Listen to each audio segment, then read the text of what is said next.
નમસ્કાર, નિર્ભય ન્યૂઝ સાથે હું છું રીતિ. વેધર અપડેટમાં આજે વાત કરવી છે કે જે બે સિસ્ટમ સક્રિય થઈ છે અને એ સિસ્ટમ સક્રિય થતાં ગુજરાતની અંદર કેટલા એવા વિસ્તારો છે કે જ્યાં વરસાદ પડવાનો છે અને કેવા એવા વિસ્તારો છે કે જ્યાં અતિભારે વરસાદની હવામાન વિભાગે આગાહી કરી છે. અને આ સાથે જે ચોમાસું નિષ્ક્રિય બન્યું હતું તે પણ હવે સક્રિય થઈ ગયું છે અને એમની સાથે બે સિસ્ટમ પણ હવે સક્રિય થઈ ગઈ છે. આજથી એ સિસ્ટમ સક્રિય થવાની છે એટલે કે હવે 1 કે 2 દિવસની અંદર સમગ્ર ગુજરાતની અંદર વરસાદ પડવાનો છે. સૌપ્રથમ આપણે વિંડીના માધ્યમથી એ સમજીએ કે જે બે સિસ્ટમ સક્રિય થઈ છે તે કઈ રીતે ઉપર ગુજરાત તરફ આવવાની છે. પહેલા તો એ જોઈ લઈએ કે જે ધીમે ધીમે જે બે સિસ્ટમ સક્રિય થઈ છે, અત્યારે આ સાઈડ જે બે સિસ્ટમ દેખાઈ રહી છે, ગુજરાતનો જે પાછળનો દક્ષિણનો ભાગ છે તેમાં તે સિસ્ટમ સક્રિય થઈ છે. એટલે કે આ સિસ્ટમ સક્રિય થતાં જ ધીમે ધીમે વરસાદ છે તે ઉપર આવવાનો છે. અત્યારે મુંબઈથી થોડા ઉપરના ભાગમાં સિસ્ટમ સક્રિય થઈ છે અને આ સાથે જે વરસાદ છે તે ધીમે ધીમે ઉપર આવવાનો છે.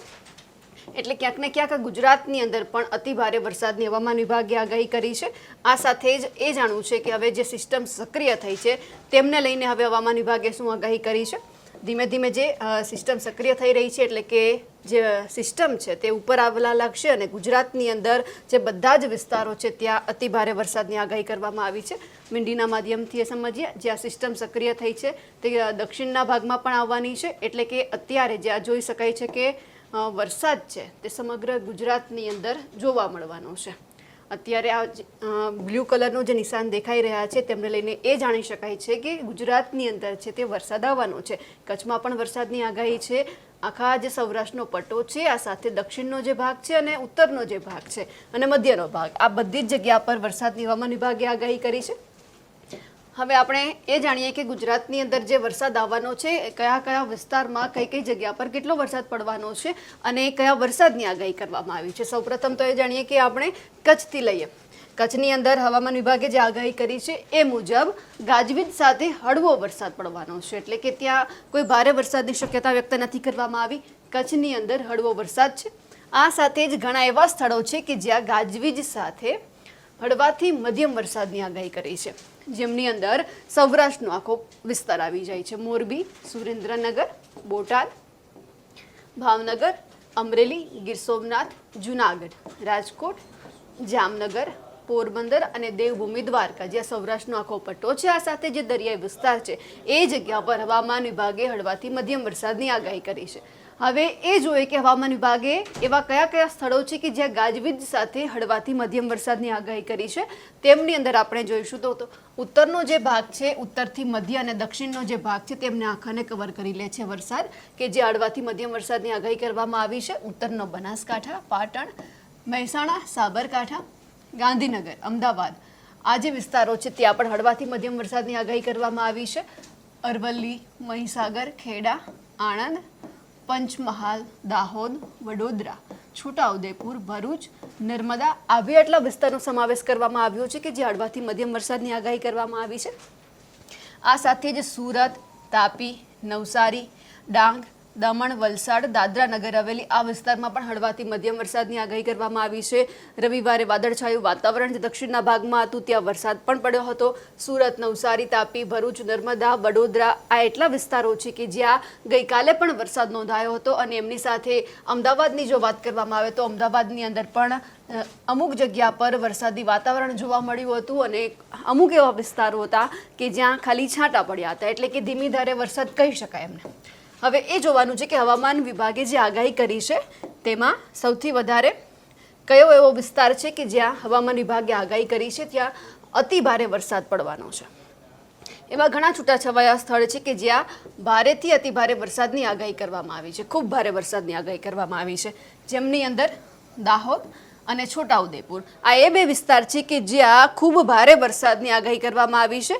અને હવે એ જોવું છે કે એવા કયા વિસ્તાર છે કે જ્યાં ખાલી ભારે વરસાદની ચેતવણી છે, જેમની અંદર અમરેલી, ગીર સોમનાથ, પંચમહાલ અને મહીસાગર, આ જે 4 વિસ્તાર છે એ જગ્યા પર ભારે વરસાદની ચેતવણી છે અને દાહોદ અને છોટાઉદેપુરની અંદર ખૂબ જ ભારે વરસાદની ચેતવણી આપવામાં આવી છે. બાકીના જે વિસ્તારો છે કે જ્યાં સામાન્યથી મધ્યમ વરસાદ પડી શકે છે, પરંતુ આ જેટલા વિસ્તાર છે, આ જે જિલ્લા છે, એ જગ્યા પર વરસાદની અતિભારે વરસાદની આગાહી કરવામાં આવી છે. કારણ કે ધીમે ધીમે બે જે સિસ્ટમ સક્રિય થઈ રહી છે તે હવે સમગ્ર ગુજરાતને ધમરોડવાનું છે અને સાથે જ બધી જગ્યા પર સાર્વત્રિક વરસાદ થવાનો છે. ધીમે ધીમે સાર્વત્રિક વરસાદ તો થઈ રહ્યો છે, પરંતુ આજથી જે 24 એટલે કે આજથી જે સિસ્ટમ સક્રિય થઈ છે એ સિસ્ટમ 30 જૂન સુધી ચાલવાની છે. એટલે કે 24થી 30 જૂન સુધી સમગ્ર ગુજરાતની અંદર વરસાદ નોંધાવાનો છે. અને ખાસ કરીને જે અમુક એવા વિસ્તારો કે છે કે જ્યાં છૂટો છવાયો વરસાદ નોંધાઈ શકે છે, જેમાં કચ્છનો પણ સમાવેશ થાય છે, પરંતુ જે દક્ષિણનો ભાગ છે અને આ સાથે જ જે સૌરાષ્ટ્રનો ભાગ છે એ જગ્યા પર ભારેથી અતિભારે વરસાદની પણ આગાહી કરવામાં આવી છે. જ્યારથી ચોમાસું ગુજરાતની અંદર આવ્યું ત્યારથી જ અમરેલીની અંદર વરસાદ પડી રહ્યો છે અને અમરેલીમાં હજુ પણ વરસાદ ધીમી ધારે હોય, છૂટાછવાયા સ્થળોએ એમના ભાગમાં વરસાદ પડતો હોય છે, એ પણ હજુ યથાવત છે. અને જે દક્ષિણનો ભાગ છે, સુરતમાં હોય, તાપી, નવસારી, ડાંગ, આ એવા વિસ્તાર છે કે જેમની અંદર અમુક જગ્યા પર વરસાદ પડી રહ્યો છે. હવે એ જાણવું છે કે છેલ્લા 24 કલાકની અંદર કઈ કઈ જગ્યા પર કેટલો વરસાદ નોંધાયો છે. પહેલાં એ જાણી લઈએ કે આપણે દક્ષિણ ભાગથી વાત કરવી છે. હવામાન વિભાગે જે મિલીમીટરમાં વરસાદ નોંધાયો છે તેમનો આંકડો જાહેર કર્યો છે, એ જોઈ લઈએ. સૌપ્રથમ તો વલસાડની અંદર છેલ્લા 24 કલાકની અંદર 27 મિલીમીટર વરસાદ છે. દમણની અંદર 0.5 મિલીમીટર વરસાદ છે, એટલે કે કોઈ ખાસ વરસાદ ત્યાં નથી નોંધાયો. આ સાથે જ ડાંગની અંદર 63 મિલીમીટર વરસાદ છે, એટલે કે 2 ઇંચથી વધારે વરસાદ છેલ્લા 24 કલાકની અંદર નોંધાઈ ગયો છે. આ સાથે જ નવસારીની વાત કરી, વલસાડમાં 1 ઇંચથી વધારે વરસાદ છે, નવસારીમાં 1 ઇંચથી ઓછો વરસાદ નોંધાયો છે. સુરતની અંદર 37 મિલીમીટર વરસાદ નોંધાયો છે, એટલે કે 1.5 ઇંચથી વધારે વરસાદ કહી શકાય. આ સાથે જ તાપીની અંદર 20 મિલીમીટર વરસાદ નોંધાયો છે. અને હવે વાત કરવી છે ભરૂચની, કે જ્યાં 40 મિલીમીટર એટલે કે 1.5 ઇંચથી વધારે વરસાદ પણ ત્યાં નોંધાઈ ચૂક્યો છે છેલ્લા 24 કલાકની અંદર. આજે આગળ હવામાન વિભાગે જાહેર કર્યા છે એ છેલ્લા 24 કલાકની અંદર અત્યાર સુધી ગુજરાતમાં કેટલો વરસાદ નોંધાયો છે તેમના છે. નર્મદાની અંદર 16 મિલીમીટર છે, છોટાઉદેપુરમાં 75 મિલીમીટર છે, એટલે કે 2 ઇંચથી વધારે વરસાદ છેલ્લા 24 કલાકમાં નોંધાઈ ચૂક્યો છે. અને છોટાઉદેપુરમાં પણ અત્યારે હવામાન વિભાગે જે સાયક્લોનિક સર્ક્યુલેશન અસર થવા પામી છે, જે ઉદ્ભવ્યું છે, તેમના લઈને ત્યાં ભારે વરસાદની પણ આગાહી કરવામાં આવી છે, જેમના થકી ત્યાં વરસાદ પડી રહ્યો છે. વડોદરાની અંદર 17 મિલીમીટર વરસાદ નોંધાયો છે. આણંદની અંદર અત્યાર સુધીમાં 1 મિલીમીટર વરસાદ નોંધાયો છે. પંચમહાલમાં 17 મિલીમીટર છે, દાહોદમાં 19 મિલીમીટર વરસાદ નોંધાયો છે. આ સાથે જ મહીસાગરમાં અત્યાર સુધીમાં 2 મિલીમીટર વરસાદ નોંધાયો છે. ખેડામાં હજુ સુધી કોઈ વરસાદનું વાતાવરણ ત્યાં જોવા નથી મળ્યું, એટલે કે છેલ્લા 24 કલાકની અંદર કોઈ જ વરસાદ ત્યાં નથી નોંધાયો. અરવલ્લીની વાત કરીએ, 5 મિલીમીટર છે, સાબરકાંઠામાં 11 મિલીમીટર છે. આ સાથે જ ગાંધીનગરની વાત કરીએ તો ત્યાં પણ કોઈ ખાસ એવો વરસાદ નથી, એટલે કે છેલ્લા 24 કલાકની અંદર ત્યાં 2 મિલીમીટર, અમદાવાદની અંદર પણ 2 મિલીમીટર છે, મહેસાણામાં 3 મિલીમીટર, પાટણમાં છેલ્લા 24 કલાકમાં હજુ સુધી કોઈ જ વરસાદ નથી નોંધાયો. બનાસકાંઠામાં અમુક સ્થળોએ વરસાદની ઝાપટા જોવા મળ્યા, એટલે કે 9 મિલીમીટર વરસાદ નોંધાયો છે. હવે વાત કરીએ સૌરાષ્ટ્રનો જે પટ્ટો છે તેમની.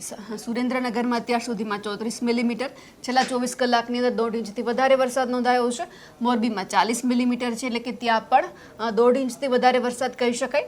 બોટાદમાં 52 મિલીમીટર છે, એટલે કે ત્યાં પણ 1.5 ઇંચથી વધારે વરસાદ નોંધાયો છે છેલ્લા 24 કલાકમાં. ભાવનગરની અંદર 48.2 મિલીમીટર છે. અમરેલીમાં 43 મિલીમીટર છે. ગીર સોમનાથમાં 62 મિલીમીટર છે, એટલે કે ત્યાં 2 ઇંચ જેટલો વરસાદ અત્યાર સુધીમાં છેલ્લા 24 કલાકમાં નોંધાયો છે. જૂનાગઢની અંદર 88 મિલીમીટર છે, એટલે કે અંદાજે 3 ઇંચ જેટલો વરસાદ છેલ્લા 24 કલાકમાં નોંધાયો છે. રાજકોટમાં 43 મિલીમીટર છે, જામનગરમાં 54 મિલીમીટર છે, દેવભૂમિ દ્વારકામાં 71 મિલીમીટર છે, એટલે કે 2 ઇંચની આસપાસ ત્યાં વરસાદ નોંધાયો છે. પોરબંદરની અંદર 4.9 મિલીમીટર છે. અને અત્યાર સુધીમાં કચ્છનો એવો વિસ્તાર છે કે એ જગ્યા પર 57 મિલીમીટર છેલ્લા 24 કલાકમાં વરસાદ પડ્યો છે, એટલે કે 2 ઇંચથી વરસાદ છૂટાછવાયા સ્થળોએ હવામાન વિભાગે જે આગાહી કરી હતી એ મુજબ ત્યાં વરસાદ નોંધાયો છે. હવે એ જાણવું છે કે હવામાન વિભાગે જે સિસ્ટમ સર્ક્યુલેશનની જે આગાહી કરી છે તેમાં અત્યારે જે સિસ્ટમ છે તે કઈ રીતે ધીમે ધીમે ઉપર આવી રહી છે, કારણ કે આ એ સિસ્ટમ છે કે જેમના થકી ગુજરાતમાં સાર્વત્રિક વરસાદ થવાનો છે. ફરી એક વખત વિંડીના માધ્યમથી જોઈ લઈએ કે અત્યારે જે સિસ્ટમ છે તે સક્રિય થઈ ગઈ છે. આજની 24 તારીખ છે, એટલે કે હવામાન વિભાગે જે આગાહી કરી છે એ મુજબ જે ધીમે ધીમે વરસાદ ઉપર આવી રહ્યો છે તેમને લઈને હવે જે આગાહી કરવામાં આવી છે એમની અંદર જે સિસ્ટમ જે સક્રિય થઈ છે એટલે કંઈ જોઈ શકાય છે ગુજરાતની અંદર સૌરાષ્ટ્રનો ભાગ છે, દક્ષિણ અને ઉત્તર અને મધ્યનો આખો જે ભાગ છે તે જે આ સાયક્લોનિક સર્ક્યુલેશન છે તે કવર કરી લે છે. એટલે કે આજે 24 તારીખ છે અને અહીંયા જે વિંડીના માધ્યમથી કહી શકાય કે આજની તારીખ છે, આજે સોમવારે ગુજરાતની અંદર સાર્વત્રિક વરસાદની જે આગાહી કરવામાં આવી છે. આખા ગુજરાતને આ જે સાયક્લોનિક સર્ક્યુલેશન જે સક્રિય થવા પામ્યું છે તેમના કારણે અત્યારે બધી જગ્યા પર વાદળછાયું વાતાવરણ છે અને અમુક એવા ઘણા વિસ્તારો છે કે જ્યાં છૂટોછવાયો વરસાદ પડી રહ્યો છે, ક્યાંક ભારે વરસાદ પડી રહ્યો છે.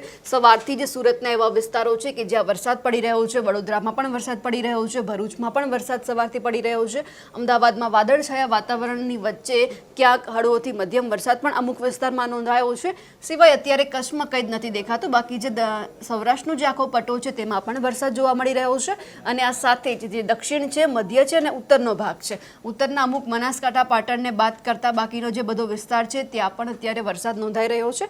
જે આ સિસ્ટમ સક્રિય થઈ છે તેમના કારણે ધીમે ધીમે વરસાદ છે તે પણ ઉપર આવી રહ્યો છે. ગુજરાતની અંદર હવે જે નિષ્ક્રિય ચોમાસું બનતા વાવણીલાયક વરસાદ નહોતો નોંધાયો એ હવે સક્રિય થયું છે. સિસ્ટમ પણ સક્રિય થઈ ગઈ છે જેમના થકી ગુજરાતની અંદર ધીમે ધીમે વરસાદ આવશે. 30 જૂન સુધી આ સિસ્ટમ સક્રિય રહેવાની છે એટલે કે હવે વરસાદ છે તે હવે સાર્વત્રિક થઈ જવાનો છે. બધી જગ્યા પર વરસાદ પડવાનો છે. અત્યારે ઘણા એવા વિસ્તાર છે, અમરેલી હોય, જુનાગઢ હોય, સુરત, વલસાડ, નર્મદા, તાપી, આ જેટલા બધા વિસ્તારો છે જગ્યા પર અત્યારે વરસાદ નોંધાઈ રહ્યો છે અને આ સાથે જ અમદાવાદની અંદર પણ છૂટોછવાયો વરસાદ અમુક જગ્યા પર પડી રહ્યો છે. તમને અમારો અહેવાલ કેવો લાગ્યો કમેન્ટ કરીને ચોક્કસથી જણાવજો. સાથે જ નિર્ભય ન્યૂઝને લાઇક, શેર અને સબસ્ક્રાઇબ કરવાનું ના ભૂલશો. નમસ્કાર.